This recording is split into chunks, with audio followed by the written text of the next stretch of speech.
that, I would love to hear, since none of this was on the video, I'd love to hear about the committee meeting, what that was like. I'm sure you had a large group in each committee, if there were how many? Right. Quite an adventure. How many of you there that you divided between three? Yeah, and okay. chairman, can you describe it for us? Yeah, well, from my vantage point as chairman of the committee, I knew what I was getting into because I'd done it before. We had, I believe it was 40 or 41 members on the Fiscal Restraints Committee. It was the largest one. Yeah, it was challenging, quite challenging, because the tyranny of the clock, you want to give everybody equal opportunity to speak their mind, and you also want to make sure that you can get through all of the proposals that are on the table, but the cold hard reality is you don't have time to do all that. So we went for about 7 hours. We went for about 7 hours, pretty much straight through. I mean, I had a couple of breaks because it just gets a little too ponderous if you don't let people get up and stretch for a minute or two. Anyway, in my committee, we had, oh boy, there was a recommendation of proposals, and it numbered about 42 that we started with, and then the members of the committee brought proposals. We had 6 separate balanced budget amendment proposals, and I don't remember how many of the others, 7 or 8, something like that, of other categories. And I knew that we needed to get a balanced budget proposal in, but we needed to give equal or sufficient time for everybody who brought a proposal forward to at least be able to present it and have some discussion on it. So I designated the 6 people who brought the balanced budget proposals to go into another room as a subcommittee and work out the differences so that they could come up with what they could all agree to live with and bring that back. And while they did that, the rest of the committee, we worked through some of the other details. And as a committee as a whole, we spent a couple of hours on the front end just familiarizing ourselves with which proposals were out there. And I wanted everybody to have a chance to wrestle with the ideas before we got down to the particulars on what proposal was doing what. So, and I knew it made my parliamentarian very nervous because I didn't entertain for a motion and then discussion. Instead, I held a freewheeling discussion for a couple of hours. But it really was the appropriate way so that everybody could get kind of a bead on the entire lay of the landscape before we got down and said, okay, we'll keep this one, we'll not keep this one, and etc. I wanted to welcome you this morning to the 2023 Article 5 Simulated Convention of States.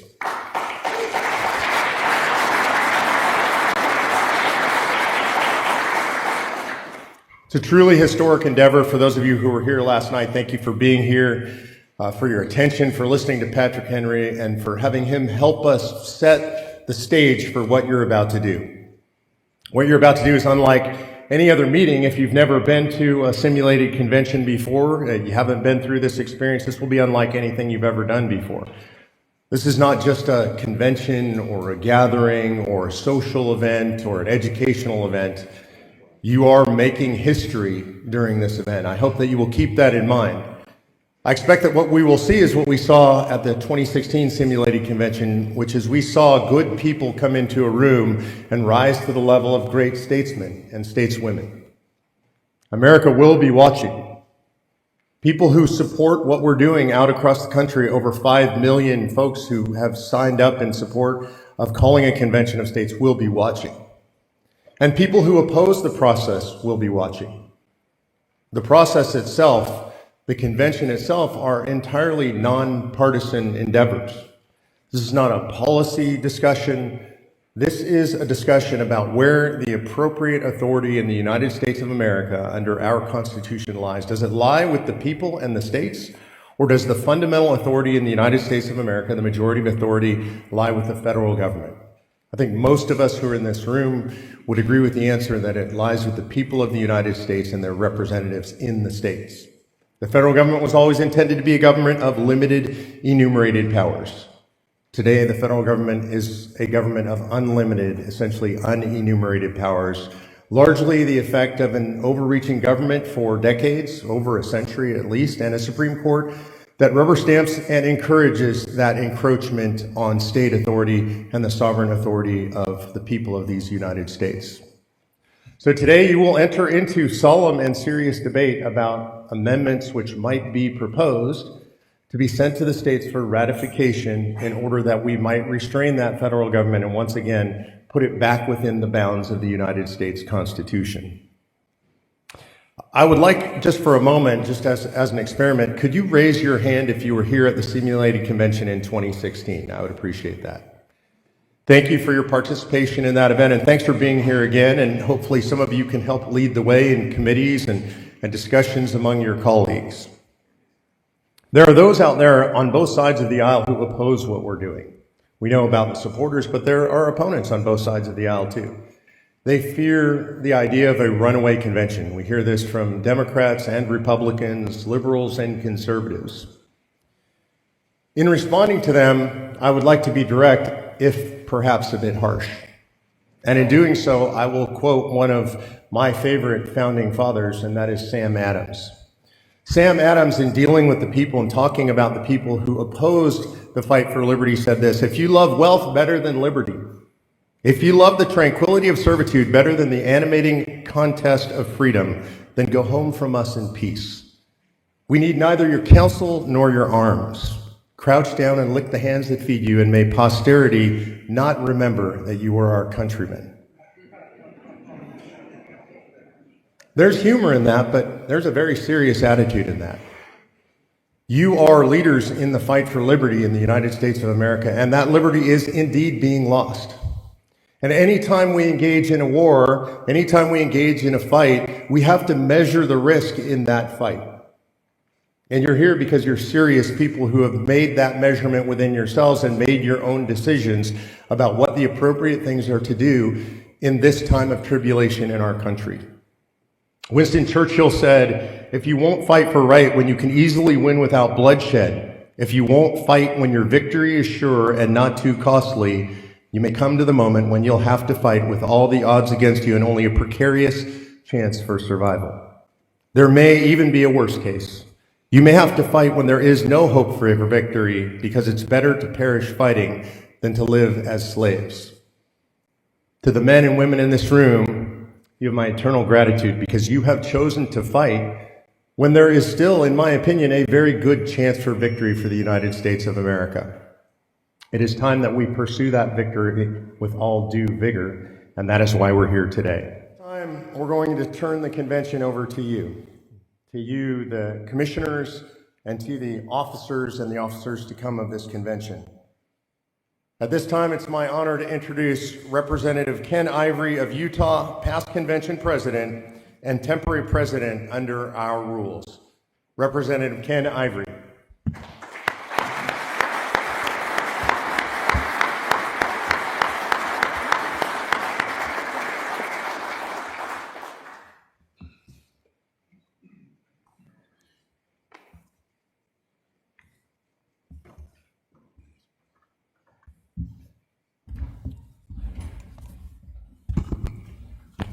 Good morning.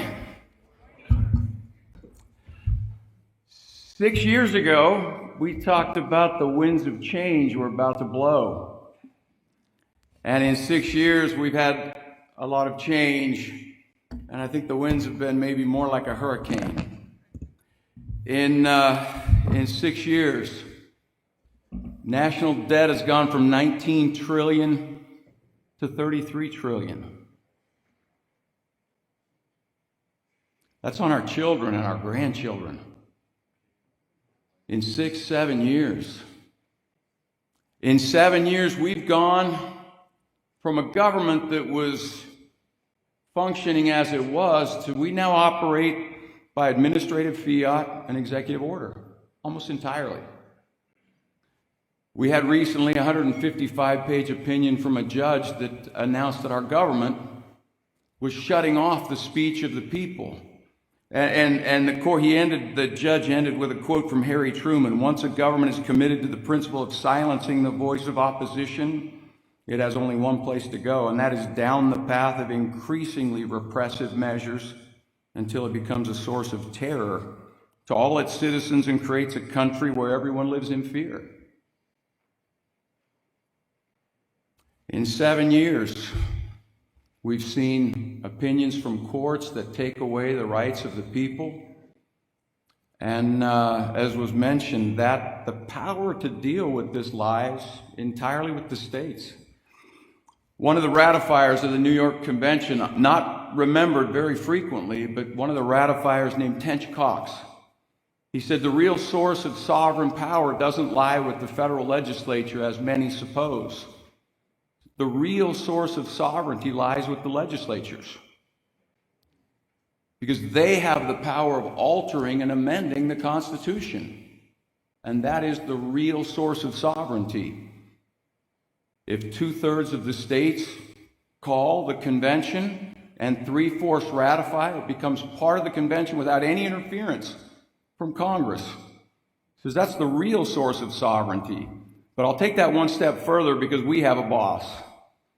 We were sent here by the people that are suffering from $33 trillion in debt, that are suffering from the fact that interest is now the single largest expense in the federal budget. The federal budget. They haven't had a budget since we've had iPads and iPhones. But it's the single largest expense in the federal operation, and it's growing exponentially with interest rates increasing. We have a boss that has sent us here, the sovereign people. This is the only nation in the history of the world that stands for the proposition that the people are sovereign. And so as we get to work, I want to help you memorize the Constitution right now in the next 30 seconds. You ready for this? Constitution can be boiled down to 4 simple words. If government, which government? We have a sovereign people that did not delegate all power to government. In fact, they delegated very few power to government. And the 9th Amendment tells us everything else is reserved to the people.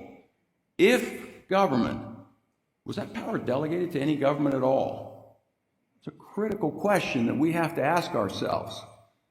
The second question is, if it was among those very few powers that were delegated to government, which one? Was it delegated to a government far away, less accountable, less transparent? Or was it kept to a government close to home? More transparent, more accountable, where the people's voice really matters. They could show up at the doorstep. They could show up at the Capitol, and you've all seen it. People that show up right at the Capitol, and they can change the things that affect their life, their liberty, their property. That's how this system was meant to operate over a large extent of country. But we have a machine that's out of balance. Doesn't matter who drives the machine anymore. Doesn't matter if they drive the machine to the left or drive the machine to the right. The machine is blowing smoke. It's losing parts. It's time to put the machine in the repair shop and change the oil, tune it up, so we got another 245 years to go on this machine. George Washington made the statement, if in the opinion of the people, the distribution or modification of the constitutional powers are ever in any particular wrong, let it be changed by an amendment in the way the Constitution designates. But he said, let there be no change by usurpation. For though in one instant that may be the instrument of good, it is the customary weapon by which free governments are destroyed. This is Rita Peters. I am here at the simulated convention in Colonial Williamsburg with Senator Kevin Lundberg of Colorado.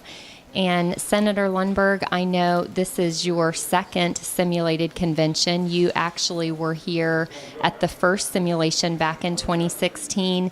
Tell us how this second experience has differed so far. What's it like being back for a second time to do this? Well, first off, I'd simply say it's a real privilege to be here and to be participating in this simulation of what an Article 5 convention would look like, and you know, it's kind of a shakedown cruise in a sense, and this second time is an encouragement to me because I see a greater sophistication on the part of all those participating. I believe there's a higher percentage of people who are in elected office today, and that gives you a little more knowledge of how the process works. We've really been digging in depth. Now, the problem with a simulation is it's limited in time. So you have to understand that when the people of this nation actually engage in this, or I should say the states, really, because it's commissioners from each of the states that come, that they should have adequate time to really dig down deep and to ferret out all of the little details, because when an amendment is proposed, it's not up for debate or amendment when it goes out for ratification. So it has to be polished. And we kind of give a rough polish here in a short amount of time, but I think we really show that the process works very well. And also, I'd be remiss if I didn't say that an Article 5 convention is limited by the constraints of Article 5. So, you know, some people have a concern, well, what's going to happen there? Well, if it goes outside of the bounds of Article 5, it's no longer a legal Article 5 convention. And you and I, we could come up with a whole new idea on an amendment, but it would mean nothing because we don't have that authority of the Constitution. But what we're doing here today is showing how the process would work and the legitimacy of this effort. Also remember this, that any day Congress meets, they can propose amendments just in a day's time. They could, if they were really had the desire to do it, and you know the motivation, they could snap their fingers and have an amendment out to the states within the day. Well, an Article 5 convention with the states is a much more measured, careful process that, as we know, takes years to put it all together. But when the states finally come together to debate all of the issues, this is how it looks. This is how it will function. And then what will come out of it? Amendments to be considered by the individual states. The ratification process is no different than if Congress did this. Senator, at this year's simulation, you were elected by the convention to chair the Committee on Fiscal Restraints, and I know those committee meetings happened yesterday. Tell us what it was like for you to chair that committee yesterday. Was it hard to keep people on point? Was it hard to sort of prioritize what you wanted to do? What was it like? How did it go? Well, I would be kidding you if I didn't say that it was hard to do it all within one day, because there is so much. And the committee was over 40 people, so we had you know, a lot of opinions, but everyone really took it seriously, and they treated it with the gravity that it deserved. Dug deep. We considered a wide range. You know, my committee was the Fiscal Restraints Committee, so we're looking at, you know, the how do you limit the dollars and cents that are being collected in taxes and spent, and all of the things that surround that. We could have gone on for weeks, you know, and probably need to when the real thing occurs. So, you know, if you're a commissioner, you better treat this as a commitment for a good long while to really get it done right. That's what they were trying to do yesterday in that committee meeting. And as a consequence, you know, as I say, we covered a lot of things, but we ended up with one proposal, a very important one, though, because, yes, we prioritized, and we have a proposal to present to the entire convention today concerning a balanced budget amendment. And I trust because we're having this conversation in the middle of the day, so we don't know the outcome of it, but I expect that the convention as a whole will take it seriously as well. And there will be an amendment or two or three or who knows how many, but it's an important, very, very significant element in the whole concept of how do you balance that structure of authority and power between the states and between the federal government. Well, you limit how much money the federal government has to spend on things, and you insist that we live within our means and balance our budget. Senator, I know we're running out of time. The president gave you all a very short lunch break today, so I've got to get you back over there. But before I do, I know that you have been a champion of the Article 5 process, even nationally, for many years now. Tell us what it is that you find so compelling about an Article 5 convention and the timeliness of it today. Well, I've served 16 years in the state legislature. I'm retired at this point from that. Term limits, which I do support, kicked in my state. But throughout my entire career in the legislature, I could see the imbalance between the federal government and the state's role in governance. And yet, when I read the Constitution overall, the principle of federalism is just throughout, a very important element. So Article 5 is actually constructed to give the states the authority they need. If you go back to Federalist Paper number 85, it was Alexander Hamilton that wrote it. It's actually the last one published. And he says within there, if the federal government, my words, ever got out of control and went beyond its scope of authority, we put this element within Article 5 so that the states could reassert themselves and rebalance that principle. That's why I've been such a fan of this and such an advocate, because I know from the perspective of a legislator that it's not balanced right now. And this is a high priority for us to move forward. Federalism is such an important principle for good government, and it is so much woven into the fabric of the American system of government. But we've got to correct the course, and that's what Article 5 is all about, and I'm thrilled with the commitment that Convention of the States has put in to really make it so. So, count me on the team. We certainly do count you on the team. Senator Lundberg, thank you so much for your many years of public service, for your commitment to Article 5 and restoring our federal system, and thank you for taking the time to be at our simulated convention, and I hope your committee's amendment passes today. Well, thank you from firsthand. It can be done. It will be effective. So I think there are people who've never even heard of it that are going to see this and be impressed, and I think that builds enthusiasm. This is the defining moment and the last opportunity to get our republic right.